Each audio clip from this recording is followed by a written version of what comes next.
We got a slow news day, folks, but that's not gonna stop Chris Christie from thinking he's the only person in the world that can stop Trump. Whatever that's supposed to mean. I'd really like to know what stopping Trump means.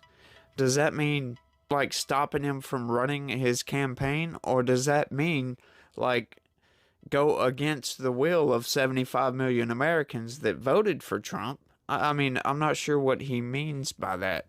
But we're about to also find out what the damn deal is on bump stocks. Yes, that's right. The Supreme Court is about to do their ruling on whether or not bump stocks should be banned or not banned. This issue has been going back and forth for a while. You know, the ATF and the Trump administration put a ban on these bump stocks, which, if you don't know what a bump stock is, it basically, a lot of people describe it as turning a semi-automatic weapon into an automatic weapon, which is very misleading in a way, but, you know, for somebody that doesn't know the difference from semi-automatic to automatic, you know, they're not going to know what the hell you're talking about anyway. But it does give you the ability to rapidly fire a semi-automatic weapon. But like I said, there's been a lot of back and forth on that. You know, like, it's been going through the courts ever since. You know, a court upheld the ban, and then an appeals court dismissed the ban. And, you know, now it's going all the way up to the Supreme Court, and they're hearing arguments right now, so they're about to make their decision. And Lord knows, I have no idea what they're gonna do. I mean, right now we have more conservative justices on the Supreme Court who have honestly been freeing up gun rights, essentially. We've been getting a lot more gun rights. I've said this before, it's a lot easier these days to get a gun than it was, you know, 20 or 30 years ago. You know, we had an assault weapons ban, assault weapons, which all weapons are assault weapons. All guns are assault weapons, I'm sorry. To me, you know, calling it an assault weapon makes no difference whatsoever. If you want to talk about a long gun, all that does is make the gun more accurate. To me, I mean, you can have... I'm not going to get into all that because it's crazy, but we're about to find out what's going on with these bump stocks. There's a lot of people that say bump stocks are bad. You know, we shouldn't have them. They should be outlawed. But there's a lot of people that say they shouldn't be. My personal opinion, a bump stock, it can cause a lot more damage. I'll say that. I've seen them in action live, and they do tend to fire off a lot more rounds than you can. It probably doubles the amount of rounds you can put downrange than you could with just pulling your finger. But what's up, everybody? How's your day going? I hope you're having a pretty good day. We are doing all right over here. You know, we trying to get into a whole bunch of stuff. We're going to talk about elections today. There's been a story, I don't know if you guys heard it, some footage that came out from Bridgeport, Connecticut, that showed a lady dropping off ballots into a ballot drop box several times. And this news story I got coming up is it's just great. The way they frame it, it's all ridiculous. So let's get into it, you guys. Connecticut City mishandled ballots fuels election skeptics. That's right. A judge orders a new primary in Connecticut's largest city because of what he called mishandling of absentee ballots is fueling skepticism about the security of U.S. elections, as well as conspiracy theories involving the 2020 presidential election. That's right. That is the basis for a lot of Trump's arguments in a lot of those cases that were actually thrown out on standing instead of being looked at. They just dismissed the cases outright. They didn't even look at the evidence. It's crazy. And I like a lot of people argue that, oh yeah, all of Trump's fraud crap was all thrown out. Well, it wasn't. Most of it was thrown out on standing, which just means they just didn't take the case at all. They just threw it out, said we're not going to touch this. But of the court cases that actually went through trial, he won most of those. I'm wanting to say out of 30 something, he won 28. I forget the 30. It was like 35 or 37 cases, but he won 28 of those. So he won most of those cases. The only problem is that the number of those cases that he won, it didn't add up to anything. Basically, it was diddly squat. It wasn't nearly enough votes to overturn the election. But the thing is what about all those cases that were just thrown out? That's what I don't get, man. In my opinion, if you have any fraud whatsoever in an election, you should have a new election. I know what you might be thinking. That seems kind of crazy, but the thing is you're not going to catch all the fraud, right? So if you do catch some fraud, you have no idea how much fraud there actually was. We need to figure out some kind of way to eliminate fraud from elections. I'm not sure how to do that. I don't have the answers. I'm just asking the question. But let's keep going. But election experts contend what happened in Bridgeport, people captured on surveillance video dropping stacks of ballots into outdoor collection boxes, is unique to Bridgeport. Yeah, right. A working-class city of more than 144,000 that has a long history of voting irregularities. At the very least, they said, it is pretty rare and shouldn't be seen as evidence of widespread problems. Now, this is misinformation if I've ever seen it. You mean to tell me that they just so happened to catch somebody dropping off ballots that they shouldn't have been dropping off, that Lord knows who filled out those ballots? No, we don't know that. It was enough for a judge to overturn an election, and you mean to tell me that these people want me to believe that that only happens in Bridgeport, Connecticut? Yeah, right. Look at 2022 in Arizona. If you go look at that case was nuts. I'm telling you. Kari Lake, it blows my mind. I followed that case a lot, and it blew my mind. Time after time after time, all the evidence she brought of fraud and BS. Just alone, the thousands of ballots that were printed wrong. It was supposed to be 20-inch ballots. They printed as 19-inch ballots so that when you feed it into the machine, it'll reject that vote. And it just so happens that that was done in a county that was predominantly Republican, that would have voted, according to polling, 75 to 80% for Kari Lake. There was also a big disparity of voting machines that were down in Republican voting places versus Democrat voting locations. It was just crazy, and like I said, it was surprising me time after time after time, these judges throwing this stuff out, throwing it out, dismissing this evidence. I mean, there was all kinds of fraud and BS and funny stuff going on, and it just kept getting thrown out. I mean, for God's sakes, the person that was in charge of the election was the opposition to Kari Lake, running for governor. She was the Secretary of State. She was in charge of the elections. She should have recused herself from that since she was running for governor. That right there should cause a judge to say, maybe there may have been some funny business going on with this. How about let's see these cases? But no, they just went ahead and threw it out. That's called capture of your institutions. But let's keep going. Enough of my ranting. In Connecticut, this is a problem here and here alone.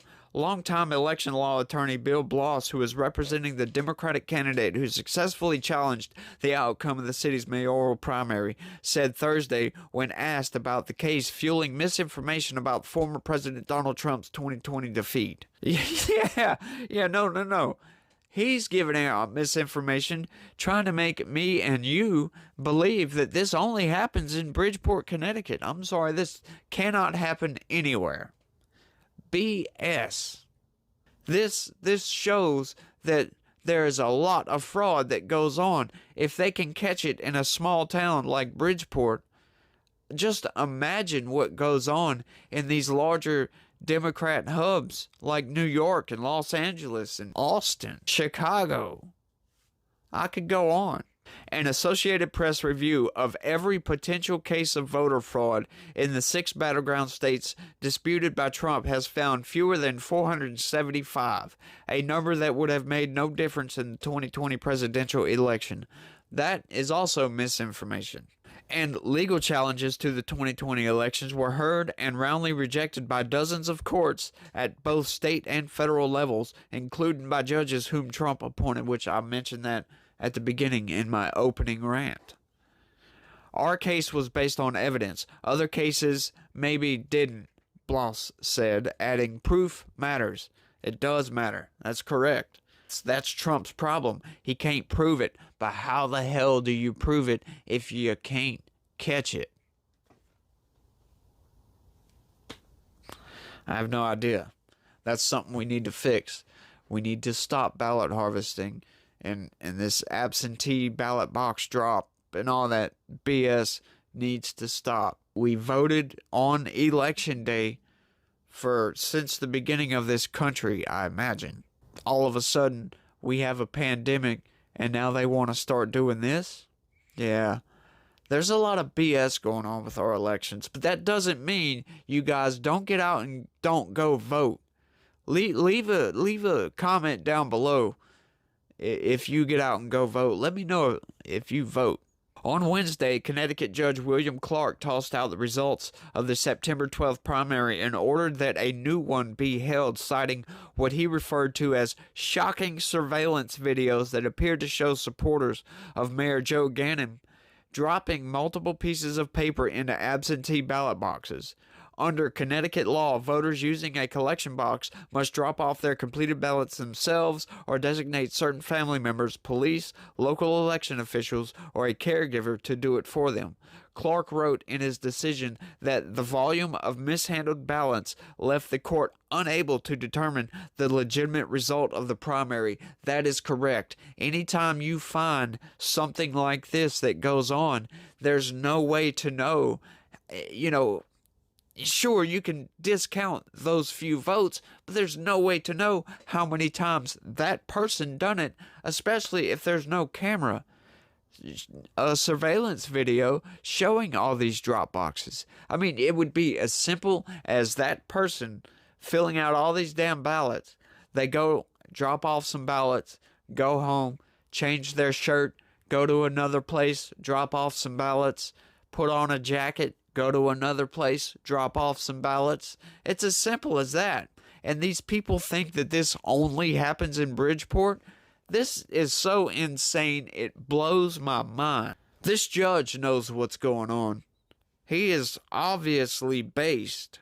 Ganim, a Democrat who has repeatedly been reelected despite having to have taken a break from public office while he served 7 years in prison for corruption, has denied any knowledge of voting law violations. And this guy was the mayor? Wow. So far, the Bridgeport scandal hasn't involved any allegations that people doctored ballots or created fake votes. Instead, they involve an activity known as ballot harvesting, where campaign workers or volunteers visit potential voters, persuade them to fill out absentee ballots, and then collect those ballots and put them in drop boxes or send them in via the mail. That kind of collection effort is banned in Connecticut, but it is allowed in some other states, and it shouldn't be. Some states put limits on how many absentee ballots any one person can deposit or mail in. For others, some say the practice is okay as long as the voter designates in writing who will be dropping off their ballot. A few have no limits at all on the practice, and that was part of the case of Texas v. Pennsylvania. Pennsylvania changed their voting laws without the approval of the state legislature around ballot harvesting and these absentee ballot drop boxes. And Texas basically argued that if they can change their laws without the approval of the state legislature, who is supposed to be the ones creating the laws, then that affects Texas's votes, because it makes everybody's votes mute, essentially, because they're cheating. And the Supreme Court threw it out on standing, did not want to cover it. Cowards. That is a question that really needs to be answered. The Supreme Court needs to rule on this either way. Either way, they need to decide whether other states can do stuff like this. I mean, this is a very important question. Let's keep going. Former Connecticut Secretary of the State Denise Merrill, a Democrat, said that in Bridgeport, people, especially older residents, have gotten accustomed to allowing others to deliver their absentee ballots, including before the state began allowing absentee ballot boxes during the pandemic. So they did it before they allowed it. That's nuts. We have been in court several times with the same issue, but it's very difficult to interpret the evidence, she said. This time, there's an actual video, which certainly helps the court decide whether there should be a new election. She worries that people will see Bridgeport's problem as proof of fraud happening elsewhere. You're damn right. There are so many conspiracy theories out there, and yet, for years, we've had study after study tell us that it doesn't happen, Merrill said. Entrepreneur Elon Musk stoked concerns Thursday about possible election fraud beyond Bridgeport on his social media platform X, formerly known as Twitter. That this happened here is beyond reasonable doubt. The only question is, how common is it, he wrote. The Connecticut judge ruled 6 days before the general election, creating a perplexing scenario in which Bridgeport voters will decide the outcome of the mayoral election on November 7th, then potentially be asked to return to the polls at an undetermined date to vote in a new Democratic primary. The Democrat who appeared to lose to Ganim in the mayoral primary, John Gomes, a former chief administration officer for the city, will be on the ballot again in the general election as an unaffiliated candidate. On Thursday, he urged people to go to the polls and vote for him in next week, saying his victory will make the primary issue moot. Hey, can't argue with that, right? The Associated Press will not declare a winner in the general election until all legal issues and challenges related to the primary are fully resolved. Yeah, that didn't stop you from claiming that Joe Biden won the election, even though Trump still had several cases out. But whatever. The judge gave lawyers in the case 10 days to confer with election officials on a possible date for the new primary. Bridgeport City Attorney Mark Anastasi said Thursday in a statement that his office is reviewing the judge's decision and all the legal options available to us. But yeah, I mean, Elon Musk brings up the same concerns that I had. If we know this has happened before. We know this for a fact. This doesn't happen only in Bridgeport. There was a documentary, I think it was called 1,000 Mules or something like that, that showed, it wasn't necessarily proof, but we know the Time magazine came out with an article, or it was the New York Times, I forget, one of them came out with an article called The Shadow Campaign. Go look it up. It's very interesting. It basically lays out how you can cheat and win an election through ballot harvesting and using these absentee ballots and all this other crap to, legally win an election. But it's cheating because you send people, they go into like nursing homes. These people don't know what they're doing. And they have these people fill out their ballots and they tell them who to vote for. And then they take those ballots and go drop them off in one of these boxes. It's complete bullshit. It's completely wrong. It's that, to me, essentially is the same thing as getting your kids to, having your kids fill out a ballot and telling them who to vote for. It's completely wrong. You shouldn't tell people who to vote for. And in my honest opinion, you shouldn't tell people who you voted for. That should be a private issue, like how much money you got in the bank, or whether you like wearing socks on your or not. I know, I'm sorry. I'm sorry. And I know this video is kind of running long, but this is one of those issues that I'm really, really passionate about because, you know, elections matter, man, because these people we put into powerful positions, you know, if we cheat to get somebody in there and it's somebody like Joe Biden, we all suffer because of it. Look, I mean, look how we're suffering now. I mean, Joe Biden is an ultimate failure. He has wrecked this country. Of course, Trump has also wrecked this country because of mean tweets, essentially, which I don't get. People lost their minds when Donald Trump got elected. I mean, it's hard to blame that on Trump, but, you know, it's partially his fault. I mean, these people that got mad at him are kind of insane. I understand that. But, you know, let me know what you guys think out there, because I'm curious what y'all think about our elections. Are they rigged? You know, is this ballot harvesting and ballot drop box stuff, is that wrong? Should we not be doing that, or should we be doing it? Explain if you think this is a good thing. You know, go ahead and leave your arguments down in the comment section. I'd really love to hear from you. But that's all I got on this one, you guys. Oh man, it's a crazy one. I can't believe Chris Christie, huh? What? He's the only one that can stop Trump, though. But thanks for watching, y'all, and have a good one, and be positive. Peace.